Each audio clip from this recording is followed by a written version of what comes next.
سلامونه نیکې هیوادوالو، خدای وکړي چې ټول روغ جوړ او خوشحاله اوسئ. نن مې یوه ډېره مهمه موضوع، که څه هم پخوانۍ او تکراري موضوع ده، خو ډېره مهمه ده، ټولو نیوز کې مخته راغله او غواړم په دې برخه کې تاسو سره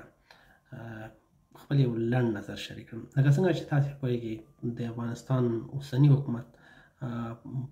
په افغانستان کې د نجونو په مخ باندې د مکتبونو او پوهنتونونو دروازې بندې کړې دي او دې لپاره مختلف دلیلونه وړاندې کوي. کله دې دپاره دیني هغه ورکړي، دلیل ورکړي چې په دین کې اجازه نشته دی چې نجونې تعلیم کړي، کله ورته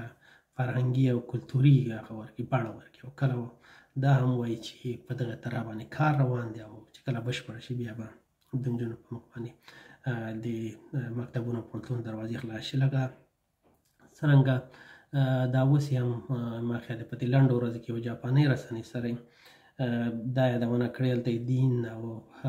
هغه یې طرح نه ده کړې، خو دا یې ویلي چې دا د افغانستان یا د افغانانو کلتوري مسله ده او زموږ داخلي مسله ده او په حساب کلتور یې مخکې کړی دی. زموږ کلتور دا موږ ته اجازه نه راکوي چې نجونې دې درس ته لاړې شي او تعلیم دې وکړي. نو زما یو مشوره او نظر دا دی چې د اوسني حکومت نه هیله ترې دا کوم چې نه دې نور دې ته دیني صیغه ورکوي، نه دې دین بدناموي، نه دې کلتوري بڼه دې ته ورکوي، ځکه خارجیان به څه فکر کوي چې دا څه رقم بې کلتور او بې فرهنګه خلک دي، خپلې ښځې ګاونډۍ هېوادو ته په بې شرمۍ سره ډاکټرانو ته وړي، نارینه ډاکټرانو ته وړي او دغه ورته کلتور او فرهنګ اجازه ورکوي چې